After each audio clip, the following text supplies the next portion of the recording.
Baik, kami dari kelompok 15 akan mempresentasikan hasil diskusi dari kelompok kami. Sebelum itu saya akan memperkenalkan anggota kelompok kami. Yang pertama, saya Mateo Rafael Paila. Yang kedua, Tirsa Kesha Novlinda Polii.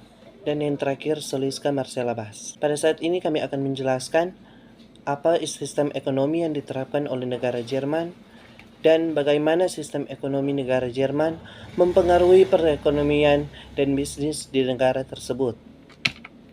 Kita masuk pada yang pertama, apa sistem ekonomi yang diterapkan oleh negara Jerman. Negara Jerman merupakan negara perekonomian terbesar di Eropa. Negara ini memiliki PDB terbesar nomor 4 dunia dan pendapatan nasional bruto terbesar kelima di dunia pada tahun 2008. Dan sistem ekonomi yang dianut negara Jerman hampir sama dengan negara Jepang, yakni kapitalisasi pasar dan industrialisasi serta menerapkan sistem ekonomi campuran. Jerman sukses menjadi motor, inovator, dan pengglobal ekonomi semenjak era industrialisasi dan kapitalisme industri. Jerman merupakan negara eksportir terbesar ketiga dunia pada tahun 2011, yakni sebesar 1.409 dolar Amerika Serikat. Dari segi sumber daya alam, Jerman tak banyak memiliki bahan mentah. Di negara tersebut, hanya lignit dan potas yang tersedia dalam jumlah yang banyak. Untuk pembangkit listrik, Jerman menggunakan lignit sebagai sumber bahan bakar.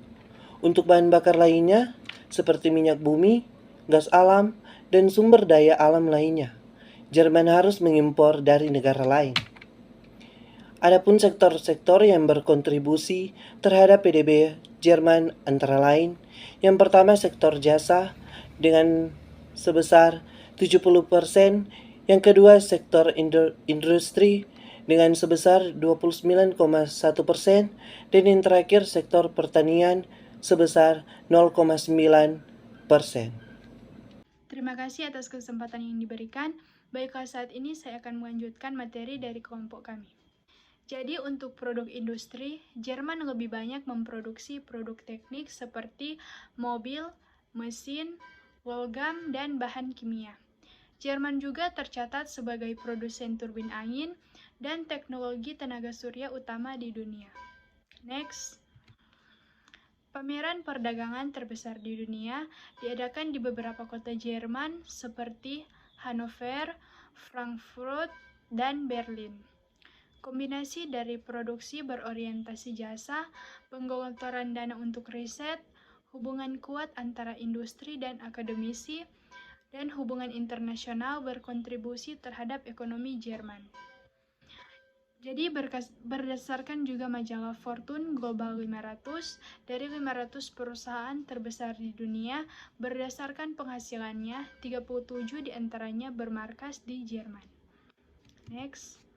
Adapun 10 perusahaan terbesar di Jerman pada tahun 2010 terdiri dari Volkswagen, Allianz, E.ON, Daimler, Siemens, Metro, Deutsche Telekom, Monastir, BASF, dan BMW. Kemudian daftar perusahaan-perusahaan Jerman yang terkenal di pasar global seperti Mercedes-Benz, BMW, Adidas, Audi, Porsche, Volkswagen, Bayer, BASF, Bosch, dan lain-lain. Next. Jadi pertanyaan yang kedua, bagaimana sistem ekonomi Jerman mengaruhi perekonomian dan bisnis di negara tersebut? Jadi berikut ini beberapa fakta mengenai superioritas perekonomian Jerman yang cukup disegani dunia, meliputi yang pertama, sejak era industrialisasi dan kapitalisasi, Jerman telah menjadi motor dan penggerak ekonomi global. Yang kedua, Jerman adalah pendiri Uni Eropa, G8, G20, serta menjadi eksportir terbesar di dunia di tahun 2003 sampai dengan tahun 2008. Yang ketiga, di tahun 2011, Jerman menjadi eksportir terbesar kedua di dunia dan importir terbesar ketiga di dunia. Hasil perdagangannya pun menghasilkan surplus yang cukup besar, yakni sebesar 189,7 miliar. Dan yang keempat, Jerman adalah satu-satunya negara yang tidak tergabung dalam anggota tetap Dewan Keamanan PBB yang termasuk ke dalam 5 negara eksportir senjata terbesar di dunia. Yang kelima, Jerman awalnya berada di belakang beberapa negara-negara pemimpin industri seperti Inggris, Prancis, Belgia. Namun, sejak tahun 1850, Jerman mulai berbenah hingga tahun 1900. Jerman sudah menyamai Inggris dan Amerika Serikat. Sekian, selanjutnya akan dilanjutkan oleh teman saya. Halo semuanya, perkenalkan nama saya Soliska Marcella Bas dengan NIM 2206 11040409. Di kesempatan kali ini saya akan melanjutkan hasil pemaparan dan diskusi dari kelompok kami.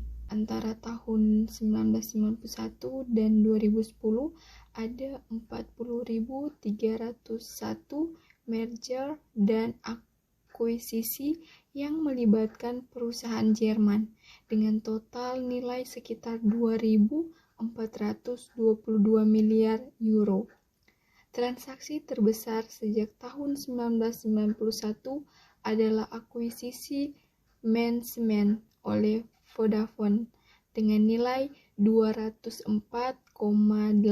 miliar euro pada tahun 1999 dan merger antara Daimler-Benz dengan Chrysler membentuk Daimler Chrysler dengan nilai 36,3 miliar euro pada tahun 1998.